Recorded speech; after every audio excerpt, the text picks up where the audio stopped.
America के राष्ट्रपति Donald Trump ने अपने एक फैसले से एक बार फिर दुनिया को चौंकाया है। अब की बार उन्होंने किन्हीं दो देशों के बीच सीज फायर का दावा नहीं किया है, बल्कि अब की बार उन्होंने कनाडा के साथ व्यापार वार्ता तुरंत खत्म करने की घोषणा की है। ट्रंप ने कहा कि कनाडा अमेरिका की टेक कंपनियों को टारगेट कर रहा है और उन पर टैक्स लगाने की तैयारी कर रहा है, इसलिए वो कनाडा के साथ व्यापारिक बातचीत ही बंद कर दे रहे हैं। ट्रंप ने यह घोषणा उस वक्त की है जब अमेरिका और कनाडा जुलाई में व्यापार समझौते पर अंतिम सहमति की दिशा में काम कर रहे थे। दूसरी बार अमेरिका के राष्ट्रपति पद की कमान संभालने के बाद से ही ट्रंप ने ट्रेड वॉर छेड़ रखी है। सबसे पहले कनाडा ही उनके इस ट्रेड वॉर की जद में आया और फिर दोनों देशों ने एक दूसरे के ऊपर बराबर टैरिफ लगाना शुरू कर दिया। लेकिन शुक्रवार को ट्रंप ने कहा कि वे टेक कंपनियों पर लगाए गए ज्यादा टैक्स के कारण व्यापार वार्ता को ही समाप्त कर रहे हैं। ट्रंप ने यह भी कहा कि वो अगले हफ्ते नए टैरिफ लगाने का ऐलान भी करेंगे। ट्रंप का कहना था कि हम कनाडा को अगले 7 दिनों के अंदर बता देंगे कि अमेरिका के साथ व्यापार करने के लिए उन्हें कितना टैक्स देना होगा। हालांकि कनाडा के प्रधानमंत्री मार्क कार्नी ने अमेरिका के साथ वार्ता जारी रखने के संकेत दिए हैं। उन्होंने कहा कि हम कनाडा के लोगों के हित में इन वार्ताओं को जारी रखेंगे। लेकिन डोनाल्ड ट्रंप ने बेहद कड़ा रुख अपनाया है। दरअसल ट्रंप के गुस्से की वजह कनाडा का वो डिजिटल टैक्स है जो अमेरिकी तकनीकी कंपनियों पर लागू किया गया है। ट्रंप ने इसे देश पर सीधा और बेहुदा हमला बताया है और कहा है कि एक हफ्ते के भीतर कनाडा के ऊपर नए सिरे से टैक्स लगाने की घोषणा होगी और कार्रवाई होगी। ट्रंप कनाडा की जिस योजना को लेकर इतने खफा हैं वो योजना ये है कि 1 जुलाई से अमेजॉन, गूगल, मेटा, एप्पल और एयरबीएनबी जैसी कंपनियों पर 3% डिजिटल सेवा कर लागू किया जाएगा। ये टैक्स न केवल अमेरिकी कंपनियों पर बल्कि सभी विदेशी और कनाडा की कंपनियों पर भी लागू होगा जिनकी डिजिटल कमाई कनाडा में $2 करोड़ सालाना से ज्यादा है। इस टैक्स की सबसे विवादास्पद बात यह है कि इसे 2022 से लागू माना जाएगा, यानी बैक डेट से माना जाएगा, यानी कंपनियों को 2 साल का टैक्स एक मुश्त देना होगा। इससे अमेरिकी कंपनियों पर करीब $2 अरब का अतिरिक्त बोझ पड़ सकता है। ट्रंप ने अपने social media platform truth social पर इस योजना की बहुत ही तल्ख शब्दों में आलोचना की है और कहा है कि इस बेहुदा टैक्स के चलते हम कनाडा के साथ सभी व्यापार वार्ताएं तत्काल प्रभाव से खत्म कर रहे हैं।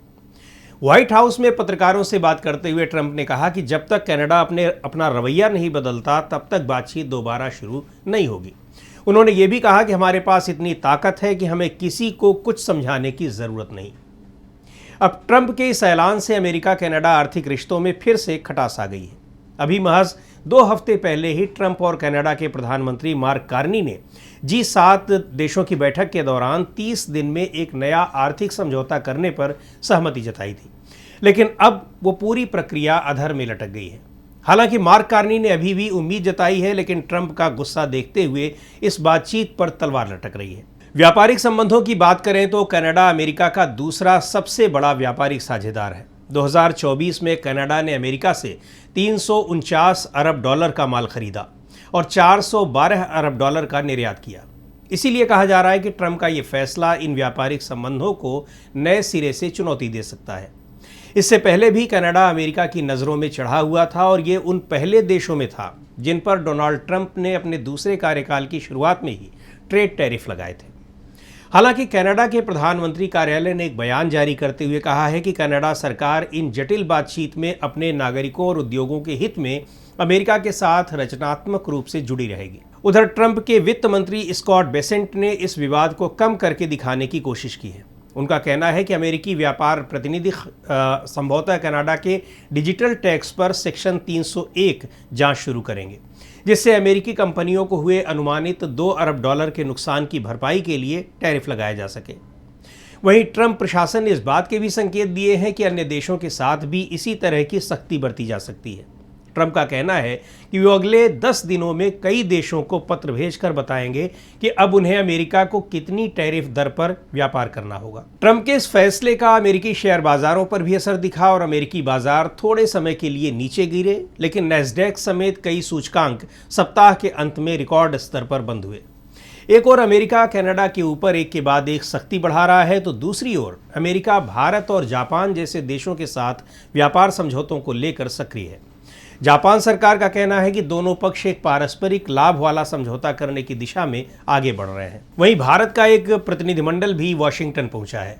बेसेंट ने उम्मीद जताई कि अमेरिका 18 प्रमुख व्यापारिक साझेदारों में से 10-12 के साथ लेबर डे यानी 1 सितंबर तक नए व्यापार समझौते कर सकता है। उनका कहना था कि अगर ये हो गया तो हम कह सकते हैं कि अमेरिका ने अपनी व्यापार रणनीति सफलतापूर्वक लागू कर दी है। फिलहाल इतना तय है कि ट्रंप प्रशासन अपने हितों की रक्षा के लिए आक्रामक नीति अपना रहा है, चाहे वो कनाडा हो, चीन हो या फिर यूरोप।